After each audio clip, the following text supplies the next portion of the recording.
في خطوة وصفت بالتاريخية، أعلنت مصادر عسكرية عن بدء تسليم أولى مقاتلات الجيل الخامس الروسية من طراز سو 57 إلى الجزائر، لتصبح بذلك أول دولة أجنبية وأول دولة عربية وإفريقية تدخل نادي الطائرات الشبحية المتطورة. عملية التسليم تمت في شهر نوفمبر 2025، حيث وصلت أول دفعة تضم مقاتلتين إلى قاعدة جوية جزائرية وسط احتفاء إعلامي واسع، باعتبار أن هذه الصفقة تمثل نقلة نوعية في قدرات سلاح الجو الجزائري.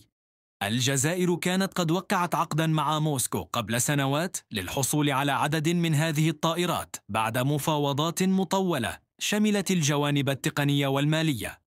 وكانت مجموعة من الطيارين الجزائريين الذين كانوا قد خضعوا لتدريبات مكثفة في روسيا على قيادة هذه المقاتلة التي توصف بأنها طائرة المستقبل.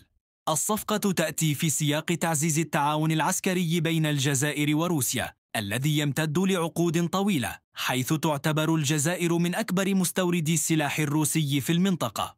أما عن القدرات التقنية للمقاتلة سو 57، أولاً خاصية التخفي، فتصميمها يتيح لها العمل في بيئات قتالية معقدة دون رصدها بسهولة من قبل الرادارات.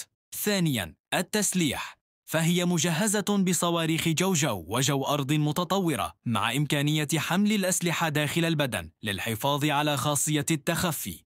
ثالثاً قدرة المناورة العالية التي تتميز بها بفضل محركات الدفع الموجهة، ما يمنحها تفوقاً في القتال الجوي القريب. رابعاً الأنظمة الإلكترونية، فهي تحتوي على رادارات متعددة الاتجاهات وأجهزة استشعار متقدمة تسمح برصد الأهداف على مسافات بعيدة. استراتيجياً، فامتلاك الجزائر هذه الطائرات يعزز مكانتها كقوة جوية إقليمية قادرة على مواجهة التحديات الحديثة، ويرسخ استقلالية القرار العسكري الجزائري بعيداً عن الضغوط الغربية، ويؤكد على تنويع مصادر السلاح، ويفتح الباب أمام تحديث شامل لبنية القوات الجوية الجزائرية بما يتماشى مع التطورات العالمية. وبالنسبة لروسيا، فنجاح تصدير أول مقاتلة من الجيل الخامس يعزز سمعة الصناعات العسكرية الروسية، وتشكل الصفقة بوابة نحو أسواق جديدة في العالم العربي وإفريقيا، ويؤكد استمرار موسكو في لعب دور رئيسي في سوق السلاح العالمي. تسلم الجزائر أولى مقاتلاتها من طراز سو 57 لا يعتبر مجرد صفقة عسكرية، بل هو حدث استراتيجي يعكس طموح الجزائر في امتلاك أحدث ما أنتجته التكنولوجيا العسكرية العالمية، ويؤكد على عمق الشراكة مع روسيا. هذه الخطوة تضع الجزائر في موقع متقدم بين القوى الإقليمية، وتفتح فصلاً جديداً في تاريخ قواتها الجوية.